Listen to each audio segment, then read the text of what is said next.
নমস্কার বন্ধুরা। আজ আমার রান্নাঘরের আকর্ষণ হচ্ছে বাহারি ডিম। দেখুন ৫টা ডিমকে আমি সেদ্ধ করে নিয়েছি। তারপর টুকরো করে নিয়েছি, একটা ডিম আস্ত রেখেছি।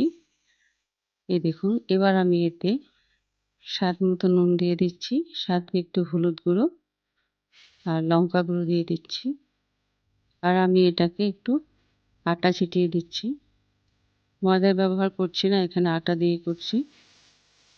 হালকা হাতে একটু জল ছিটা দিয়ে এটাকে মেখে নেব।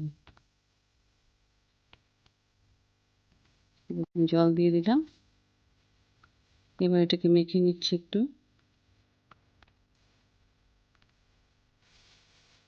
এবার কড়াইতে তেল দিয়ে দিয়েছি, ডিমগুলো একে একে ভেজে নেব। অল্প উপকরণে যৎসামান্য তেলে আমি ডিমের এই রেসিপিটা শেয়ার করছি আপনাদের কাছে। ডিমগুলো সুন্দর করে উল্টে পাল্টে ভেজে নেব।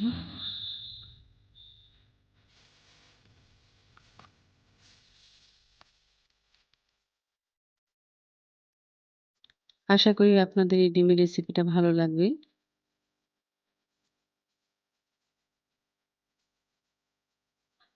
ডিমগুলো হালকা লাল করে ভেজে নিচ্ছি।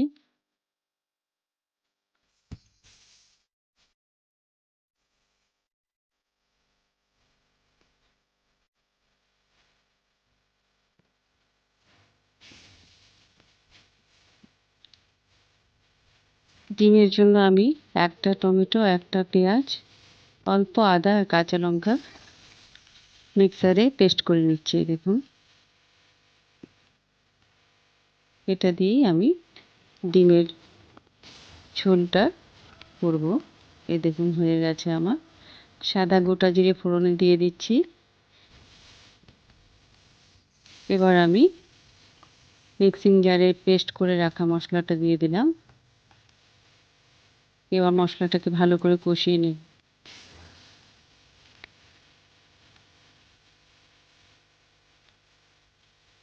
কষিয়ে নিচ্ছি। এবার এতে আমি স্বাদ মতো নুন দিয়ে দিচ্ছি। দিয়ে এতে একটু হলুদ গুঁড়ো, একটু লঙ্কা গুঁড়ো দিয়ে দিলাম ১ চামচ পরিমাণ, আর ধনে গুঁড়ো দিয়ে ভালো করে এবার মশলাটাকে কষিয়ে নেব। একটু সময় নিয়ে মশলাটাকে কষিয়ে নেব।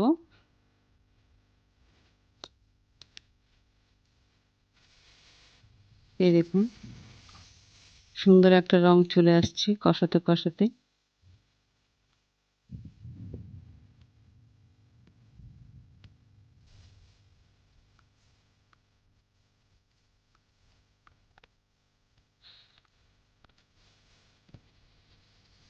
দেখুন, কষিয়ে নিচ্ছে ভালো করে।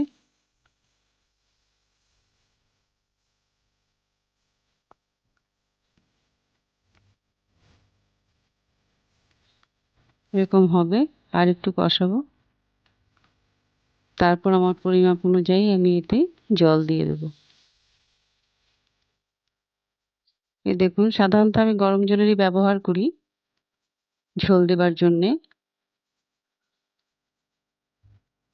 এবার আমি আমার পরিমাপ অনুযায়ী ঝোল দিয়ে দিচ্ছি।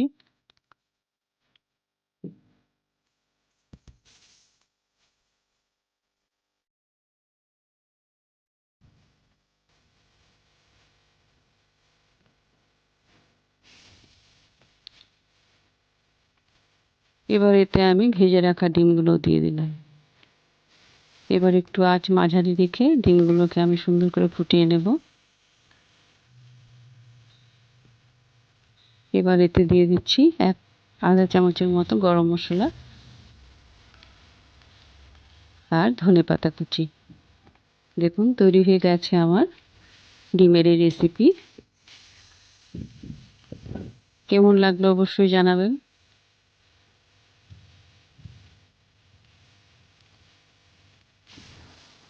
ডিম পুষ্টিগুণে সমৃদ্ধ, সবাই জানে। অনেক উপকারিতা আছে ডিমের। প্রত্যেকেই ভালোবাসে ডিম। সবাই সুস্থ থাকুন, ভালো থাকুন।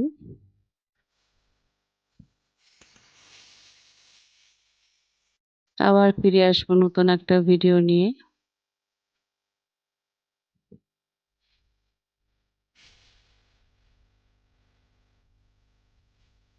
এরকম করে দেখবেন ভালোই লাগবে।